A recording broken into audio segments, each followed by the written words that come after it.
Pop blinks forward to the side there. Doesn't quite find anybody. EG. Okay, they've seen the first one. RTK. That's not really the hero they wanted to go for first. Good Sonic Wave. Samael actually jumps for DDZ in the back, but now he gets hexed up. He actually is going to be caught here, but that's just the Aegis. And BKBs are going to be running out soon. That's why YJ runs forward with the Plasma Field. Starts trying to intercept Universe while the rest of the team focuses on going on Samael, but he's actually been saved by the Glimmer Cave. Here comes that epicenter. ZTY's going to be the target. Easily bursted down. The rest of the team going for Fear, though. Samael jumps over, finishes off Lanham. Fear managed to make the blink away on top of that one. Samael right in the middle of all these heroes, but he's got enough mana to be able to make a long jump out. Now the Universe comes back into play. ROTK starts going for him on the left-hand side. RTK starts going for Samael, but can't quite get him. Now intercepted by the Shuriken, and it looks like everyone else from Evil Geniuses actually managed to get out. They lose 2, and all EG dropped was that Aegis. If they had vision in that fight for Sumail when he got Glimmer Cape by PPD, they would have won that fight. Yep. They would have killed Sumail right there, and they could have continued to go for the chase. And oh, wow. Sumail's going to get a free kill. Yeah. He might actually go down, though. He's only got a little bit more mana left. Last bit of ball lightning jump, but he gets caught off the tail end of the impale. So that one exchange, the very hand exchange from him for ROTK is not worth it. But the big picture-wise, Evil Geniuses definitely won that fight. Oh, man. I feel so bad for E-Home because that's 2 fights in a row that just... If things broke their way a little bit better, they could have won. Yeah, if they just had countervision. I mean, that was such a good plan. Like YJ basically utilizing the last couple of seconds of BKB and his natural tankiness runs towards the rest of the team, especially Universe, right? Like he's trying to address Universe, trying to make sure that that guy does not get off a good epicenter, and the rest of his team just centers on the Storm Spirit. That was such a smart plan. In the middle of such a hectic team fight like that, they immediately made the right call. It's just the prep wasn't there. They didn't have the countervision. If you look at EG's lineup, they don't actually have physical damage. Like the Storm Spirit is probably their best physical damage dealer. Fear's gone for the Aghanim Scepter into the Lincolns, a pretty defensive build that heavily centers around his ultimate. Sumail's going to go for the Shivas, no Hex or anything like that.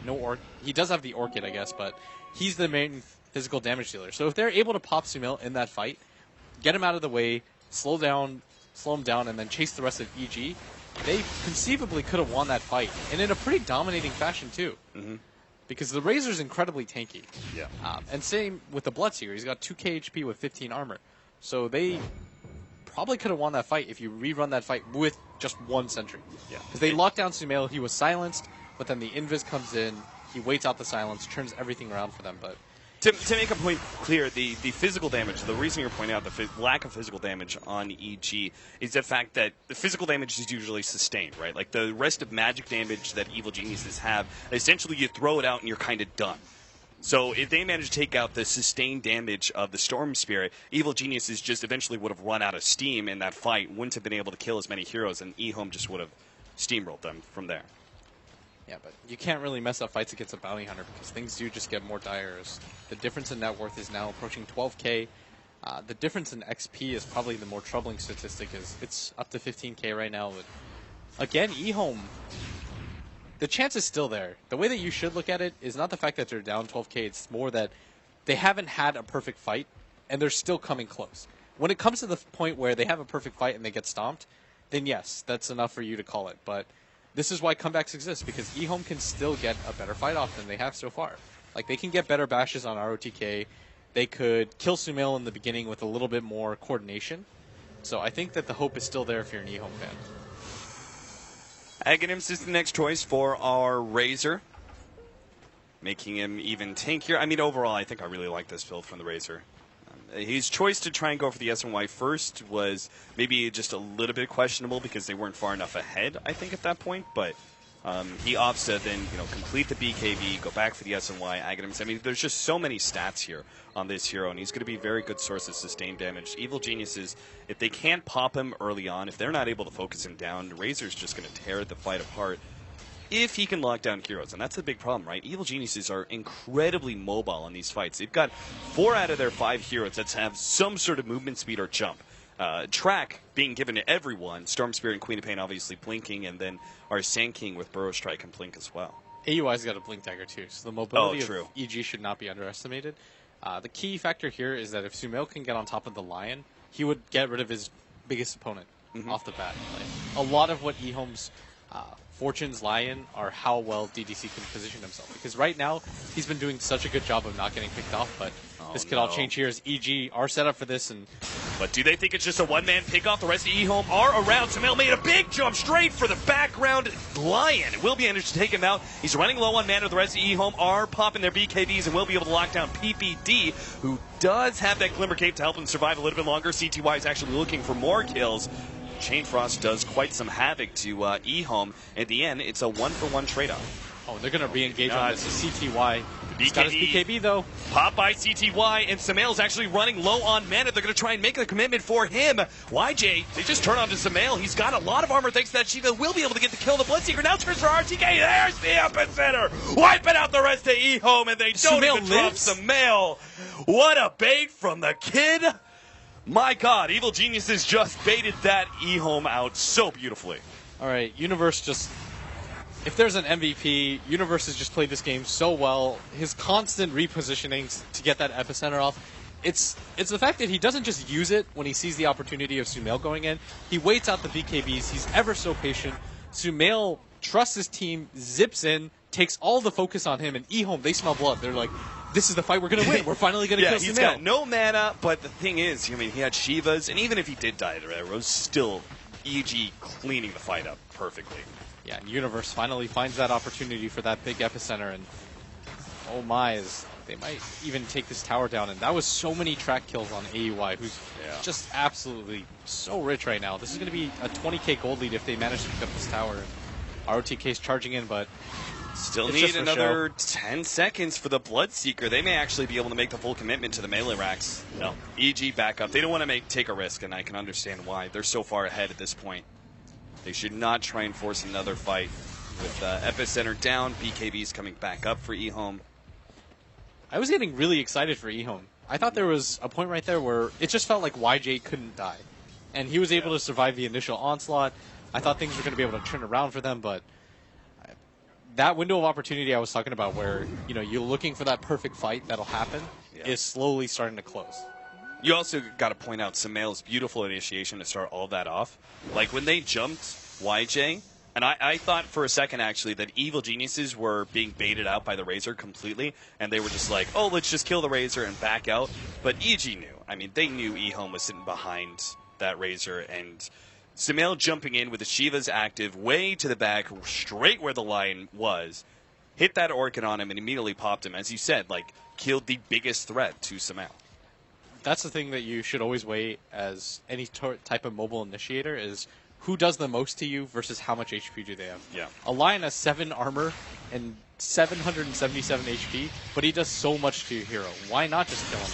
Universe leading things off here. Fear comes in with the Scythe of Ice targeting, and they're actually going to try and go for the Razor first here. Double BKBs activated. They go for Fear, trying to lock him down, but with Glimmer Cape and Blink away, he will be able to get some distance. CTY keeps on going, but Universe, he's going to pop the epicenter. They actually control CTY and burst him down. Now the epicenter comes in, going straight for RTK, who's orchid it up. He will go down as well. Lana pops the Tombstone, but what factor is it really this late into the game? DDC hits the MPL in the Universe. Maybe they can get that one pick off. Finger of Death is enough to secure that one, but everyone else from E-Home's going to fall. EG win yet another team fight, and GG is the call. E-Home, I think, were just so desperate to find something, and team fight after team fight, they just keep losing and losing. They got to know they're a drastic net worth behind. The thing is, though, if you're E-Home, you're kind of okay with how you lost, because you did set the blueprint for how you can disrupt EG's farm early. They gank Sumail often. They put the pressure on him. They're going to be able to grab Lil. They annoyed the hell out of Fear with that dual lane at top. And even that bottom lane, the Razor was doing okay. It was just about that one fight mid where everything started to snowball. And then from there, even the subsequent fights were still sort of close. Yeah, I mean, we can. I'm counting on my hands at least 5 mistakes that were made from E-Home that are very easily corrected. The kill on Sumail in the beginning, where they didn't miss a rupture. The pick off there at the bottom lane where Sumail got away from the invis, them going into the epicenter. I mean, this can be fixed by E-Home, and hopefully they'll be able to figure that out for game number 2. But we now pass it off to the panel to talk about that game. Actually jump in. That's the approach they take. Give everybody from the... Thank you very much, Cav. Really happy to hear that he knows how to count on his hands. It's a very important skill. But as Blitz was saying, what did he say? He said, if you're E-Home, you're okay with how you lost. Do you agree with that statement? I do not agree. I think they had a pretty good lineup. They had a decent start. it all went wrong with that mid push. And they even had the right idea. If you saw the way that they pushed the mid T1 tower, they were all like relatively spread out. It was right around the time that Sand Kings get their Blink Dagger. Like a free farming Sand King generally like maybe a little before 8. So anywhere in between like 9 to 13 I think is pretty reasonable. It was like I think a little after 11. And the way they approached it, they had a ward on the high ground to spot like into the T2 because that's a very common Sand King hiding spot, and then the tombstone was placed. I think they spotted out the Sand King like right as he was catching Epicenter. That was like the game defining moment. And then like after they broke even that fight, but they with their lineup they should have probably like they wanted 2-0 them, pressure the T2, and then you know kind of control the map from there. And that just halted all of their momentum, and they were just fighting an uphill battle from that point forward. Yeah, from that point forward as well, they actually stopped trying to fight. Which, because they knew they weren't going to win any fights if they were actually trying to find them. And then EG could just do whatever they want. They found some pickups themselves. And even though, like, Sumail was shut down early on in the game, they just tried to, like, EG was able to play their own game, and therefore EG was able to, in the end, just get so far ahead compared to I mean, on that end, I mean, it does sound like really just trying to give credit to EG, of course, did play very well. Winter, what's your take on that? Yeah, I think that was the most important moment that happened in the game. It changed the whole face of the game entirely. If E-Home were to cancel the blink from the Sand King with the tombstone just by a fraction of a second quicker, I think the whole game would have been different. They would be taking towers continuously after that because you won't have epicenter to defend the next push, and everything would go E-Home's way. But because that fight didn't go their way, I mean, they sort of traded even, like you mentioned, but there was track, so it becomes uneven because of that. And their lineup is supposed to, control the map at that point. They are strongest. That's their timing window. They have to be able to take towers. They have to be able to take fights. And then again, they did a very good job of knowing that they might have, like EG might have a blink on the Sand King. They were doing everything right about scouting. It was just like a matter of them being really unlucky with the timing of epicenter still going off, even though they placed the tombstone.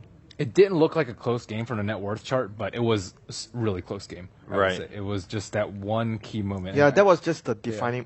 Like you look at the replay, and that was the defining moment that changed the whole game. That could have been like all over if they wasted the epicenter, they lose the Sand King, and you lose another tower after that. The whole game would have been just different. Right. As you mentioned, that was that kind of prime timing moment for E-Home.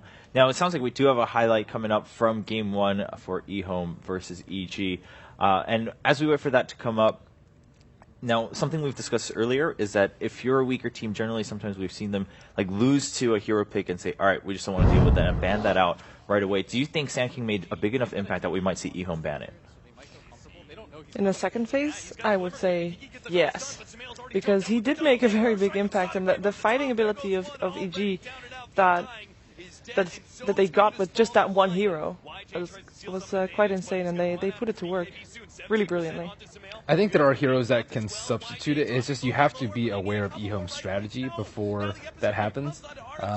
Like if you expect in a 5-man push a lot, you can go the Keeper to Light route that Secret likes. You can go like Ancient Apparition plus Sand King or Ancient Apparition plus someone else, which just halts pushes dead in this track, especially with heroes that heal up like Bloodseeker, Dazzle, Undying. I think that there are multiple ways to counter, but you have to see it coming. So it just depends on how early in the draft that E-Home commits to this 5-man sweep your tower down map control strategy. Okay, what about you, Winter?